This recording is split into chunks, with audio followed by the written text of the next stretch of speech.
Hey everyone. Hey, y'all. What is this? Episode 61 of Oh, People Are the yeah. Worst. Yep. How the hell are y'all? Y'all doing good? I don't really have anything at the top. I could jump right in. I'm telling you about Clark Rockefeller. You've been talking this up. No, No, because you've been talking it up oh, for weeks. So it better be good. well, it really is. And it's batshit and all that. It's a whirlwind. But I'm scared it's well known. You've never heard of it. I don't know. When I I don't first know. started, I steered clear of it because I'm sure I know it. And then I just read an overview of it and I was like, no, actually, there's a lot in this anyway, I'm just going to get right into it and tell you about it.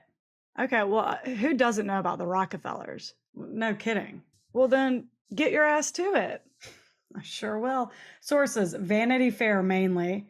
And we all know how those articles go. They are very detailed. It's like 50 pages. I want to know how long that takes them. Oh my God, so long. I need to They do. actually, I should give the writer credit. Well, yeah. I mean, they're writing for Vanity Fair. They don't need our shouts No. or accolades, but sure, it's nice. Why not? Mark Seal, Vanity Fair writer. You did job well done. Job well done. Bravo. You take your art very seriously, and I appreciate that. Mm-hmm. New York Times, Wikipedia, CBS.com, everything. Sandra Boss is from the Seattle area and had a twin sister, named Julia, who was apparently very competitive. They were very competitive growing up, so they're clearly fraternal. You know? Totally. No, that's not true. Well, Why? they were. Oh, they were. Yeah, they were. And they're barely related at this point. Right.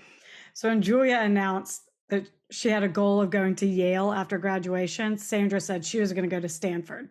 A childhood friend said their competitiveness turned into sort of a game. In the early years, it was selling cookies. Then in school, it was scholarships. And in adulthood, it was clothes and shit. Like, for example, if one of them had an Hermes scarf, the other one had Christian Louboutin shoes, and they would try to figure out which one was better because they both cost about the same. This is exhausting. I don't That care. is my next line. It sounds exhausting. Who cares? I'm mentally drained at the thought of keeping up with this. Oh my God. I'm like, oh my God, just get on with it. Get on with it. Switch classes like the rest of us. Do something else with your twin. Be on the same team. Right. Compete with other people, not each other. This is why y'all are fraternal. It's like the biggest insult. No. This is why you're fraternal. This is what happens. It's as if it's just cutting them with a knife. Mm-hmm. Ouch. Anyway, they both get into their school of choice, and after graduating Stanford, Sandra got her master's at Harvard and was living in New York City when she met Clark Rockefeller at a Clue theme party in 1993. Like Clue, the game. Sure, I got it. And they were immediately attracted to each other. She thought he was charming, witty, worldly, and they clicked immediately. Even getting married a month into it at a Quaker meeting house in Nantucket. I shouldn't have said, oh no, I feel bad. But great. Do you? How about that? Yeah. Now, obviously, Rockefeller is a hell of a last name. He was a descendant of John Dee's brother. So he's on that side of the family tree. Mm-hmm. And for those international listeners, I don't know who doesn't know the Rockefellers or not, but that is a huge name in the States. John D. Rockefeller founded the Standard Oil Company in 1870. He has been a little history lesson. He has been widely considered the wealthiest American of all time, being worth $1.4 billion when he died in 1937, which is about $27 billion in today's money, which I think was oil alone, because another article said with all the stuff he did and wealth he built, he would be worth about $370 billion today. Damn. Mm-hmm. But they have 7 generations of Rockefellers today. It's just a huge, huge family, huge name to have. And it would be a little shocking to meet a guy casually at a party and for him to drop this last name. Oh my God. Especially in New York City. Cha-ching. You hit it big. You hit it big, Sandy. But honestly, Clark did not have the wealth you would think a Rockefeller would have. His family used to be loaded, but there was like some family drama and it all got wiped out in a lawsuit, I think with their father. Bye, Clark. See ya. Take a hike.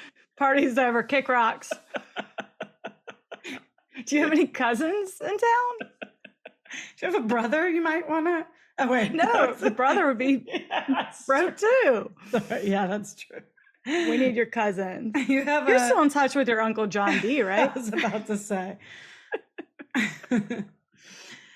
Y'all, I'm kidding. Calm down. No one's up in arms, I'm sure. Clark's parents actually died in a car wreck when he was a little younger and is an only child. So he doesn't really have family. Oh, not feel bad. Fun fact, his mom was a child actress, Ann Carter, who's best known for her role in the 1947 film The Two Carols, starring Humphrey Bogart. Cool, huh? Oh, Yeah. okay. Cool. Anyway, Sandra was the youngest woman ever to be a director at McKinsey. McKinsey's a global management consulting firm. She made $2 million a year, so she wasn't with Clark for the money. She actually kind of liked that he wasn't concerned with material wealth. Wait, she made $2 million a year as her salary in 1993? Yep.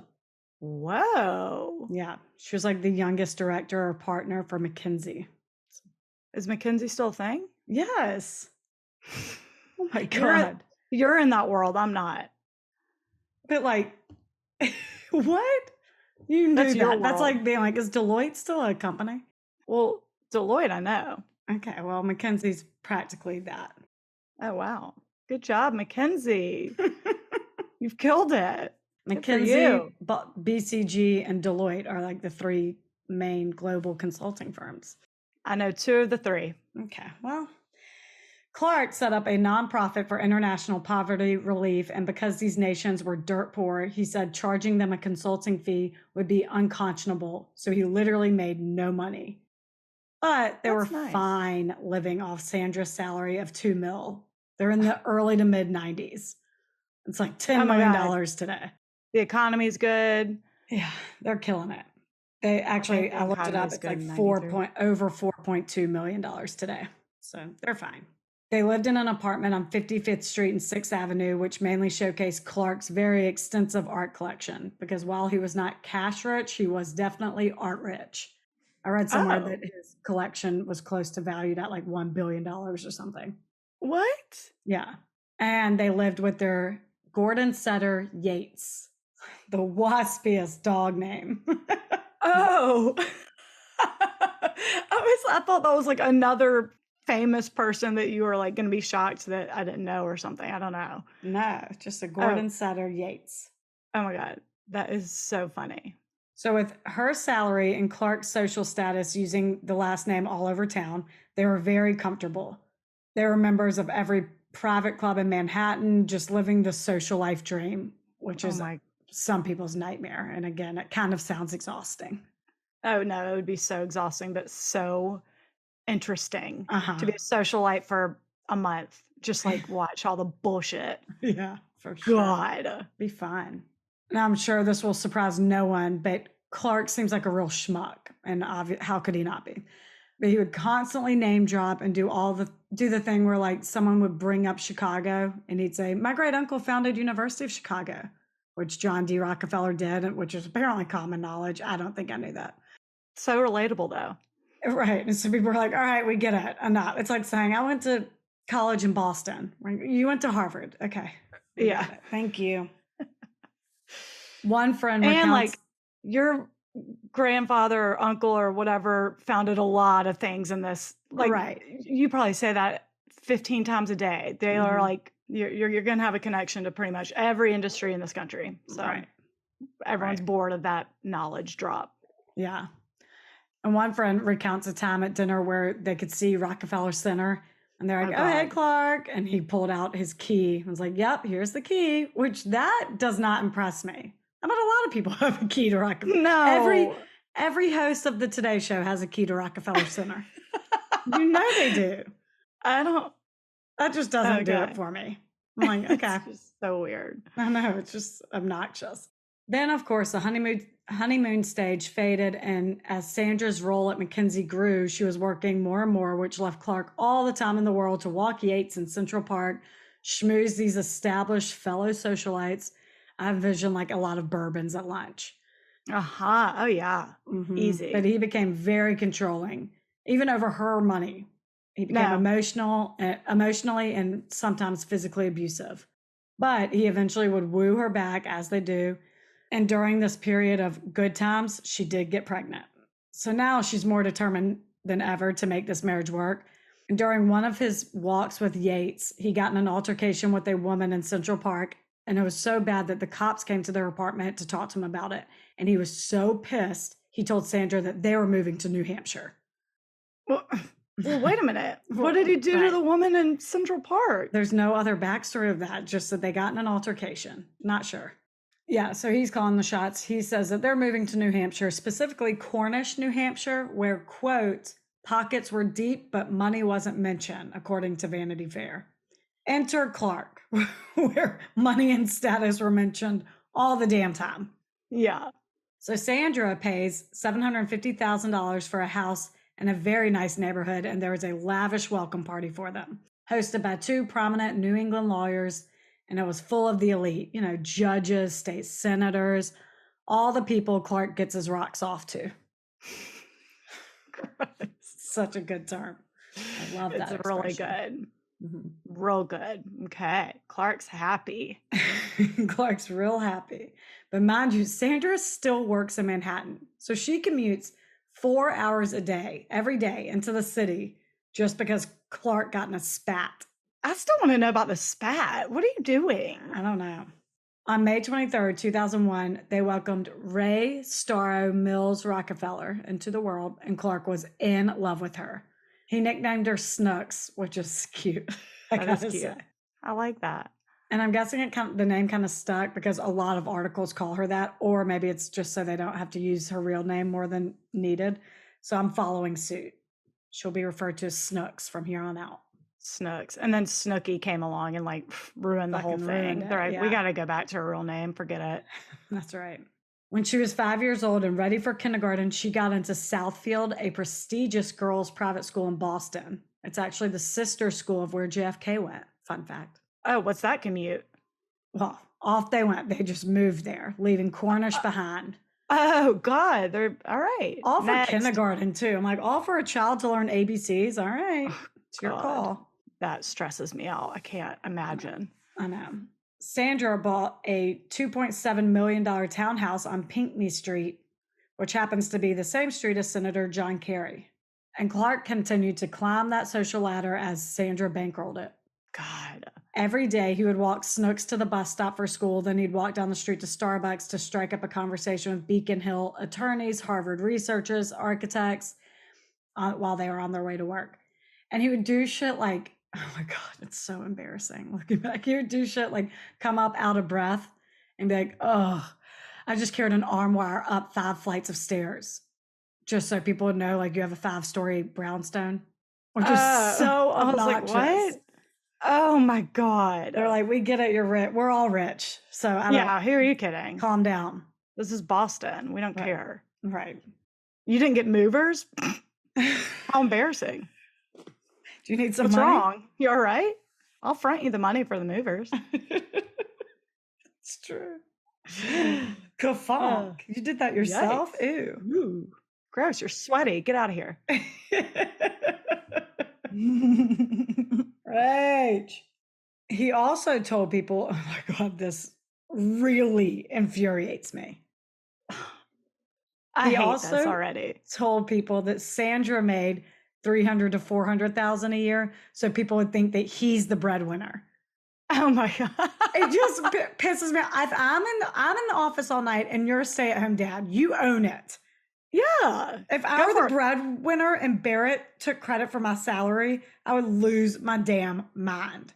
Well, and no one thinks you're the breadwinner in any sitch. You're just living off your Rockefeller name and trust fund. Right. It's just ridiculous, and it would piss me off so bad if I found out my husband was not giving me credit where credit was due. For real. Snooks was killing it. She was a very bright kid. At the age of 5, a neighbor remembers her asking what his name was, and he said, Elwood Headley. And Snooks said, let me see. ELLWOODHEADLEY. Oh, how old? 5 years old. Oh my God. She also drew the periodic table in chalk on the sidewalk. So she's smart. Smart cookie. Wow. Maybe that private school was worth it. I guess so. You do move states for that.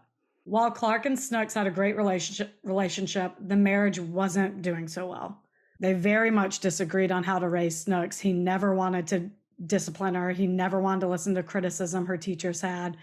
And it got to be too much on top of everything else because he was still controlling. He was still being a dick to Sandra. So Sandra went on a business trip and served him with divorce papers while she was gone. Ooh. All the fancy cars, the private club memberships, their entire lifestyle was taken in an instant. Although Clark was telling people she only married him for his money and now that she was bleeding him dry, quote, like, shut up. Oh, okay. And said that he was going to hire every high-powered attorney in Boston so Sandra wouldn't have access to any of them. But she did hire a good attorney, and the fight for Snooks' custody began. And at the end of the day, she made the money. She was more stable. She won full custody. She did pay him $800,000 to essentially go away. She moved to London with Snooks and restricted him 3 8-hour visits a year in the company of a social worker. Whoa. This does make me feel bad for him at first. Well, wait. It was like that bad. But he had a good relationship with Snooks. Really good relationship. He didn't trust it. Yeah. He was physically abusive. Oh, yeah. Yeah. She just. To her. Yeah. Not to, but yeah, I get it. So Clark's still living in Boston at this point, and he gets his first visit with Snooks, who is 7 at this point, by the way. So her and Sandy fly from London, and Sandra stays at the Four Seasons while they get a father-daughter social worker day. Oh, wow. Clark got a driver and told him ahead of time that he and Snooks had a lunch date in Newport, Rhode Island with the senator's son, and that he might need help getting rid of a clingy friend. Wait, okay. He said that to the driver? Yeah. He called him ahead of time. The clingy friend being the social worker. I thought it was Snooks. I was like, what's his beef? He just got there. No. She might be a little clingy because she's 7. Sure. Oh my God. The clingy friend is the social worker. The social worker's like, first of all, I'm not a friend and I'm not clingy. Well, no, but I'm making sure that you he act tells right. the driver that ahead of time. And like the driver, having no idea this is a court-ordered chaperone, assures Clark that no one will get into the car without his consent. But I bet the driver's secretly thinking, like, you're a grown man. Can't you tell a friend to fuck off for a day? Oh my God. He just didn't want to tell him it was a social worker. He's just gonna be like, God, my annoying friend's tagging along. Right. Wink. Yes. Wink, Oh wink. my God. So the I'm time so glad he wasn't talking about Snooks. It's, Oh my God, you you are the imagine? worst. Why'd you even want the day with me? Yeah. So the time comes, and I think they took a cab from Clark's place to wherever the car was with the driver. And when they were getting out, Clark pushes the social worker out of the way, grabs Snooks, pushes her into the car so fast her head slams on the door frame. And he tells the driver to go. And they peel out of there, dragging the social worker, who grabbed the back door handle and was still holding on. Is she okay? He was dragged a few blocks before he gave up and just let go. He's fine, though. Oh, well, before when you said she hit her head on the door. Snooks did. Oh. He threw her in the car so hard that she slammed her head against the door. Oh my God. And the social worker was dragged and then let go. Oh God. Right. That's trouble. Then what? You felt bad you knew this part of the story and you felt bad for him for having to have supervised visits. He needs them. He's crazy. I was just trying to throw y'all off a little bit. Oh, okay. There you are. He then had a friend who also had no idea she was participating in a kidnapping, drive them to Manhattan, and Clark said he would pay her $500, but they needed to hurry to catch a boat to Long Island by 8 p.m. Soon after they arrived in Manhattan, they got stuck in traffic near Grand Central Station. Clark swept up his daughter, threw an envelope full of cash at the front seat, and got out of the car without saying bye. Oh my Then God. that friend's cell phone rang. It was someone calling to ask if she had seen the Amber Alert for Snooks's abduction. Whoa. The sense of urgency became very real because often a parental kidnapping ends in a murder suicide. So Oh authorities God. were on it. Not to mention this was hitting the news because of his name. Yeah. During all of this, Sandra was informed that not only had her daughter been kidnapped by her ex, but Boston police entered Clark Rockefeller's name into the national database, and he doesn't exist. There is no Clark Rockefeller. I knew it. It's so verifiable. Not back. Well, hold on. We'll get there. They were married for 12 years. I know. I knew the synopsis of this story. I did not know about this kidnapping. I didn't know any of Oh, it, it but I gets remember so reading much this and being like, darker. Hold on, it gets so much darker and worse. I just want people to not think this is just another Nick Rossi. oh yeah, I Like know. there is murder. No, I know. Oh, I don't know that. I just remember reading a synopsis forever ago and being like, what a dumb name to pick. It's just so you Oh, can I look know. up the Rockefeller family tree. I'm sure you could. I haven't, but Not in the could 90s, you probably. couldn't. Oh, right. Yeah, there's no Wikipedia. Nowadays, it would be you meet a Rockefeller at a party, you know that family tree. Yeah, or actually, not even a Rockefeller. You Google anyone, you know their family tree. You know what their siblings are doing right now. You know where they live. You know their fears. You know everything. True. Yeah, their fears. Sure. So they were married for 12 years. How long have you and Payne been married? 9. So imagine you found out Payne Cassinger is not his name. He's God. kidnapped your kids. Whatever. It's just It'd shocking. be insane. No, Now, it's crazy. mind you, they were married in a Quaker meeting house, which is more of a common law marriage. I'm just going to go ahead and address the questions going through people's heads. The ceremony is a self-uniting marriage license, which means no officiant, and technically it's not even legally binding in some states. 2 of them being Massachusetts, where they got married, Oh man. and New York. Okay, well then this is great news for Sandra, Yeah. right? Yeah, I guess, but her daughter's still missing.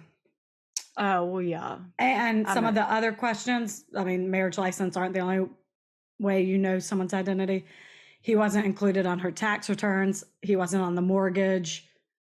Nothing ever required him to use a social security number. So anything like that. So that's how she did not know. I mean, it's so weird. I know. But I mean, part of her probably she liked the socialite aspect too. So probably having a Rockefeller last name, while it's weird he doesn't have any money, she probably just kind of ignored some red flags. Yeah, hindsight's 2020, as they say. So I'm not mad at Sandra. I get it, girl. Yeah. And again, there's no internet back then. It would be so much easier to fake your identity in the 80s and 90s. Yeah. And it would be today, people. Sure. The FBI quickly got involved, contacting the real Rockefeller family, and they very quickly confirmed they do not have anyone in their family by the name of Clark. Oh my God. They released a picture to the public and hoped someone could identify this man, and the leads were flooding in from all over the country. Some knew him as Chris Gerhardt, a University of Wisconsin film student, Chris Crow, a TV producer, and most notable, Christopher Chichester, a descendant of British royalty who lived in LA in the 80s. Oh my God. Enough with this. I know. So they're sent on a wild goose chase trying to figure out who this guy actually was. And luckily, a friend in Boston called the FBI and gave them a golden nugget. Clark had come over to his place the night before the kidnapping to have some wine, and the friend hadn't washed the wine glass yet. Oh, yeah. He just stuck it in the sink and it was going to sit there for days. Man, for the win. Oh my God. Clay was like, it's soaking. Right. Oh my God. That's yes. He's probably letting it soak for days. Right. Authorities sent it to the FBI lab in Quantico, Virginia, and left his fingerprints, and his identity finally came back. Christian Karl Gerhardtschreider, a 47-year-old German immigrant who came to America in 1978 when he was 16 years old. And how he got here is so fucking weird. He was on a train in Germany when he met a family from America who told him that if he was ever in the United States, he should look them up. And he actually did it. Oh God, they're like, we were just being friendly. It was a courtesy offer. They didn't mean it. No. Come on. No. God, zero social cues. I bet they're like, what the fuck are you doing here? No, please He don't wanted do a that. fresh start in a new country, and he arrived unannounced on the family's doorstep in Meridian, Connecticut. Bags, luggage, everything. Oh my God. Lock the doors and turn out the lights and hide. Clark's here. Clark's here. Holy shit, he showed up. Got out the back door. Kids, don't make eye contact. Run. Save yourselves. I mean, the things that made me laugh in this article, I'm like, my God, this is so obnoxious. Oh my God. But no, it gets dark. And needless to say, Ann Carter, the childhood actress, was not his real mom. Why is She wasn't even dead. Why is he choosing all these famous people? I do not know. It's so much easier to fly under the radar. Actually, we'll get to why in this next paragraph, because it's just so like, you can't make this up. He liked the temporary clout, even if it was a really dumb move. Yeah. And I guess everything was just unverifiable back then. Like Ann Carter's Wikipedia page, she died in 2014. But my first thought is like, that is just so easy. But again, it was so much harder to verify shit like that. So after he overstayed that welcome, he put an ad in the newspaper for lodging and stayed with another family, the Savios, in a nearby town. This is where his first lies began. He said his name was Christopher Gerhardt's Ryder, like two names. Okay. His real name is Christian Gerhardtsreiter, German.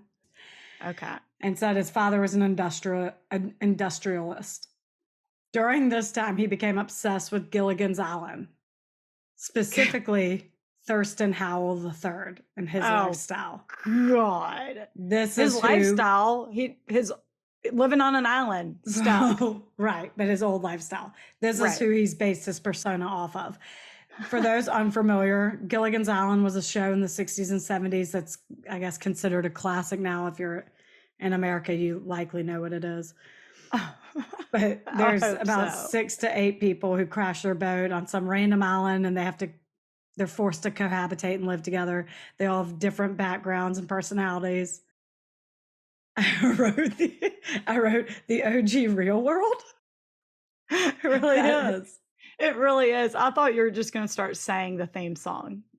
We should, because the theme song just explains the entire backstory. It really does. No, I have the OG Real World. It is 6 people forced to live together. Oh yeah, you're right. Their lives tape. See what happens when people start getting real. Stop being polite and start getting real. The Real World, Gilligan's Island. Thurston Howell III and his wife were the rich ones. They're proper, they're old money. This is who Clark becomes obsessed with. He slept on the Savio's couch and expected his breakfast to be prepared and his clothes to be clean and folded every morning. Oh my God. Needless to say, they told him to take a hike and kicked him out. Hell yeah. This launched his career into con artistry. He ended up marrying a girlfriend's sister for a green card and got divorced shortly thereafter. I do not know why the girlfriend herself wasn't willing to marry him. Smart lady, though. For real. He went to a few places after that, LA in the 80s being most notable, where he is Christopher Chichester, British royalty, specifically the nephew of Lord Mountbatten, relocating to San Marino to pursue film production. And he enrolled in a couple of film classes, maybe 1 or 2 at USC. And he actually did do this. I'm not sure how with a fake name. I couldn't find anything on it, but he did actually take those classes. And he even had a Chichester family crest made to show people. And he produced a local TV show called Inside San Marino. I know we say this a lot, but could you imagine if he just devoted this type of determination towards actual work all the time? Oh my God, that's so funny. My next story has that sentiment as well. It would be a hell of a story. Alias is not necessary. You're a German immigrant who came to the States at age 16 with nothing, worked your way up. There's your story. There you go. There's your hook. Right. So Christopher Chichester vanishes one day, never to be seen or heard from again. And more than 20 years later, back to 2008, after Clark Rockefeller kidnapped his daughter, investigators came across a shocking video. It's an old episode of Unsolved Mysteries from 1995. Oh. The opening scene is host Robert Stack, and he says, May 1994, San Marino, California. An excavation of a swimming pool came to an abrupt halt when a workman came across a grim discovery. 3 plastic bags containing dismembered sections of a human skeleton, later identified to be John Sohas, whose wife Linda was still missing. And then he goes on to say, though married for 2 years, John and Linda Sohas still lived with John's mother, Dee Dee Sohas, by all accounts an alcoholic. However, the most intriguing character would prove to be a mysterious young man who went by the name of Christopher Chichester. Wait, what? So what's his connection to this? So here's the backstory. Oh. Clark, I'm just going to call him Clark, there's too much going on, was living rent-free in a guest house behind the main house of Ruth Dee Dee Sohas, known to everyone as a reclusive alcoholic. This is a theme. Every article talks about her alcoholism. It's kind of relevant, you'll see. Dee Dee's son and his wife, John and Linda Sohas, moved into the main house with Dee Dee. They're in their 20s, and according to friends, John was geeky, really into Star Trek and all those things. And Linda was a vivacious redhead and an aspiring artist who worked at a science fiction bookstore. Cute. In 1985, John and Linda told friends they were going to New York City for an interview for a high-level government job, and they would be back in 2 weeks. But as it goes, 2 weeks came and went, and no one had spoken to them. They boarded their cats before going to New York, and after 8 weeks, the kennel owner tracks down Linda's sister, Kathy, and was all, where the F is Linda to get these cats? Yeah. So Kathy calls Dee Dee Sohas, John's mom. The mom, okay. Who said that John and Linda were in Paris on a top secret mission for the government. And Kathy's all, Dee Dee, what the hell are you talking about? They're in New York. So Kathy calls the police and reports them missing because Dee Dee's talking crazy. Yeah. The cops go to Dee Dee's house and she repeats the same thing. They're on a top secret mission. They're fine. And the cops are like, all right, lady, why do you think that? And Dee Dee tells them that a source told her that, but she refuses to tell them who the source is. They see that she has a guest house and they're like, well, maybe her tenant hasn't been hitting the sauce and will tell us something. Oh my God. So they knock on the door and Chris Chichester / Clark opens it, completely ass naked, by the way. Just a weird side note that everyone tends to mention. Okay. And tells them that he really doesn't know John and Linda well. He doesn't even really know Dee Dee that well. He tends to keep to himself and stay out of the main house. 3 months later, Dee Dee Sohas calls the cops back with a change of heart. She too wants to file a missing persons report on John and Linda, and revealed that her source, who said that they were in Paris, was Chris Chichester, but he just moved out without notice, didn't leave a forwarding address, and stole John and Linda's truck. Ooh. So now they're on the hunt for Chris Chichester, who we all know doesn't exist, and his truck. And this truck, which was a lot harder to find in the 80s than it would be today. But they did eventually find it 3 years later in 1988, 3,000 miles away in Greenwich, Connecticut. The owner said they bought the car from a guy named Chris Crow. So cops look into this guy, and apparently he was hired by a company called S.N. Phelps in the late 80s to work on computers. And computers were very new at this point, and apparently Clark was really good at them, good at figuring them out and stuff. But when that S.N. Phelps company ran his social security number when he applied for the job, they found that not only was it fake, but the name that came back was David Berkowitz, the son of Sam, the serial killer. Sam. Yeah. He was a serial killer from the 70s who wreaked havoc on New York City. New York. How the hell Clark knew David Berkowitz's social security number, I have no idea. But they fired him on the spot for being shisty. Just a weird side note. So weird. Right. So he bounced around a few more jobs as Chris Crow, going unnoticed, but he was eventually never seen or heard from again. Dee Dee, unfortunately, died without knowing what happened to her son and daughter-in-law, and the house was sold to a couple who lived there for about 6 years before they decided they wanted to put in a pool in May of 1994. And that's when they found John's dismembered body. An autopsy showed that he died from blunt force trauma, and to this day, Linda has never been found. What? Mm-hmm. Holy shit. They did a luminol test in the guest house and found 4 huge blood spots where they think the murder happened, which shocks me. Years later, they found the body in 1994. They were killed in God. 1985. It's almost a decade later. Oh my God. But I guess blood particles don't go away, and he's the only one that lived there full time, like in the guest house. Yeah. Wow. They were more determined than ever to find this guy and asked several neighbors what they remember about him. And one in particular said he was a creep who asked out their 12-year-old daughter on a date, knowing she was 12. Ew. I know. The mom put a stop to it and told him to fuck off. But just a sad, sick side note of what type of guy we're dealing with here. Oh my God. But eventually the case went cold and it kind of sat on a desk collecting dust until 2008 when Clark Rockefeller kidnapped his daughter and all this shit came out. 5 days into the kidnapping, they do find him and Snooks in Baltimore unharmed and they arrest him. Oh, thank God. He was Poor sentenced. Snooks. I know. And she loved her dad. Like, your dad's a murderer. Yeah.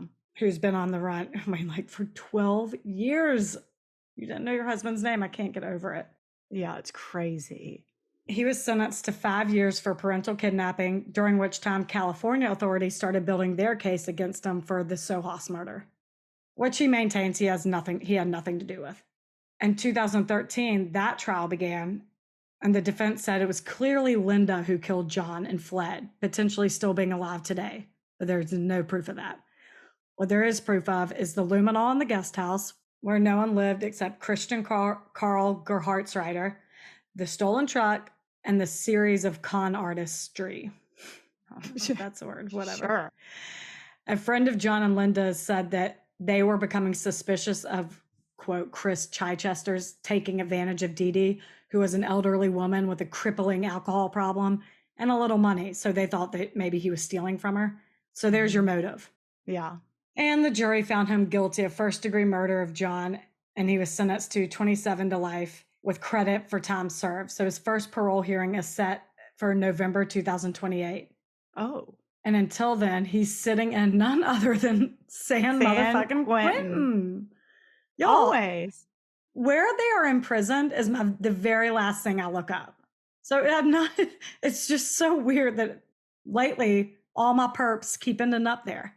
He was in Ironwood State Prison in Riverside County, California, but he was transferred to San Quentin in 2016. You would think I'm going down the inmate list and just throwing a dart, and that's my next story, but I swear it's not. Sandra I had one in San Quentin too. I don't know. Sandra is still living in London and is now Senior Managing Director and Chief Operating Officer of BlackRock's global client business. She's doing fine. She's doing great. A good life for her and Snooks. Oh, good. But she clearly, I'm guessing, left the United States to flee all this craziness that she was tangled up in. Oh my God. Oh my gosh. She got dragged through the mud in that trial. Yeah. Being like, you're a Harvard grad. You couldn't figure out that. I'm like, oh, come on. I feel bad for her. But that's my story of Clark Rockefeller. That is so insane. Right? Sandra, you all right? Her twin sister's like, I would have seen it coming. Totally. How exhausting.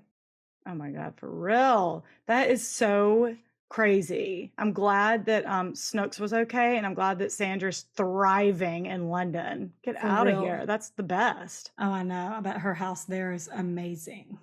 Oh my God. I need to know all the addresses. She's killing it.